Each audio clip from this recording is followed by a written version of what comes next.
اس کو اس اعتبار سے اس کی ضرورتیں پوری کرنی پڑیں گی. جیسے کوئی سرد علاقہ ہے جہاں پر لباس میں سویٹر اور اس طرح کی بالکل یعنی بڑی ضرورت انسان کی ہوتی ہے، برف باری وہاں ہوتی ہے.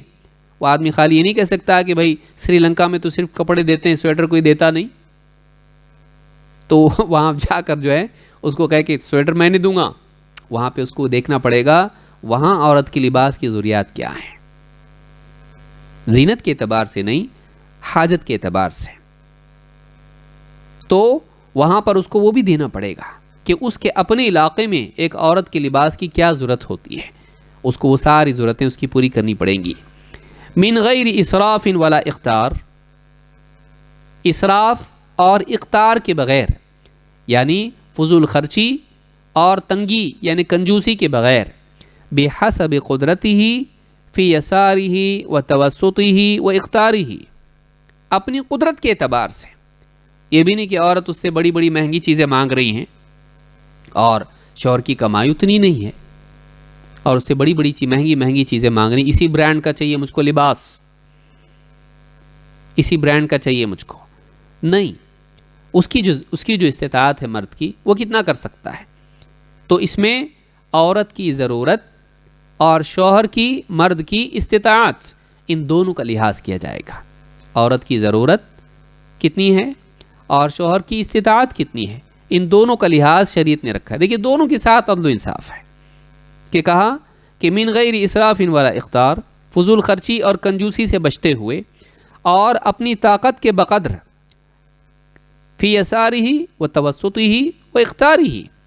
مرد پر تینوں حالات آ سکتے ہیں، کبھی بزنس اچھا چل رہا، کبھی تنگ چل رہا اور کبھی میڈیم ہے، ٹھیک ہے، اوکے چل رہا ہے. ہر حال کے اعتبار سے وہ اپنی بیوی کو اس کی ضرورتیں پوری کرے گا. اچھے حالات ہے تو اچھے طریقے سے، تنگی ہے تو اس کا لحاظ کیا جائے گا، ٹھیک ہے بھائی تنگی ہے، ایڈجسٹ وہ بھی کر لے گی. اور اگر اوکے حالات ہیں، نہ تنگی نہ بہت زیادہ، اس اعتبار سے وہ کرے. کما قال تعالی، جیسا کہ اللہ تعالیٰ نے فرمایا، لِيُنْفِقْ ذُو سَعَةٍ مِّن سَعَتِهِ، کہ وسعت والے کو اپنی وسعت کے اعتبار سے خرچ کرنا چاہیے. یعنی ایسا آدمی جس کے پاس مال اچھا خاصا ہے تو اس کو چاہیے کہ اس اعتبار سے خرچ کرے.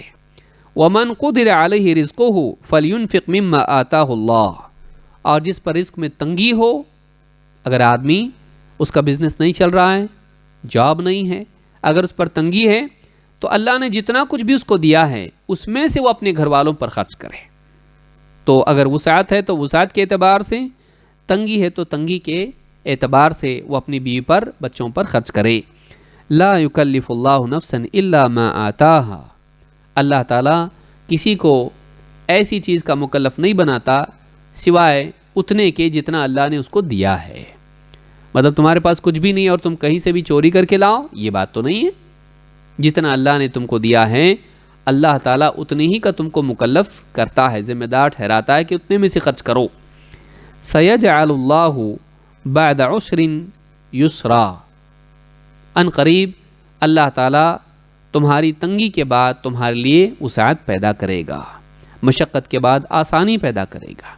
یعنی اگر تم نے اللہ کے حکم کو پورا کرتے ہوئے بیوی بچوں کے حقوق ادا کیے، اگر آج تنگی میں بھی تم ہو لیکن حقوق ادا کرنے کا مزاج تمہارا ہے، تو اللہ تعالیٰ اس تنگی کے بعد بہت ممکن ہے تمہارے لیے وسعت پیدا کر دے اللہ کی بات ماننے کی برکت سے.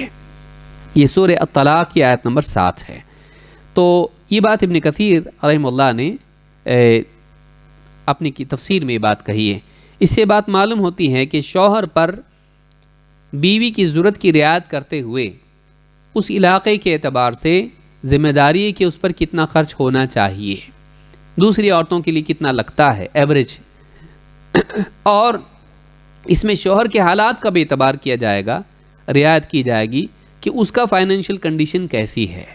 تو ان دونوں کا معاملہ دیکھتے ہوئے اللہ رب العالمین نے ذمہ داری ڈالی، اور وسعت والا وسعت کے اعتبار سے، تنگی والا تنگی کے اعتبار سے خرچ کرے.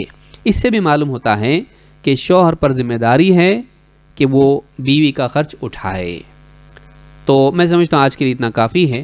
اللہ تعالی ہم سب کو دین کا علم حاصل کرنے کی توفیق عطا فرمائے اور اللہ کے دین پر جمنے کی اور اپنے آپ کو ایسا بننے کی توفیق عطا فرمائے، بنانے کی ویسی توفیق عطا فرمائے جیسا خود اللہ تعالیٰ چاہتا ہے، اور جس میں ہم دنیا اور آخرت میں کامیاب ہوں۔ اقول ھذا واستغفر اللہ لی ولکم۔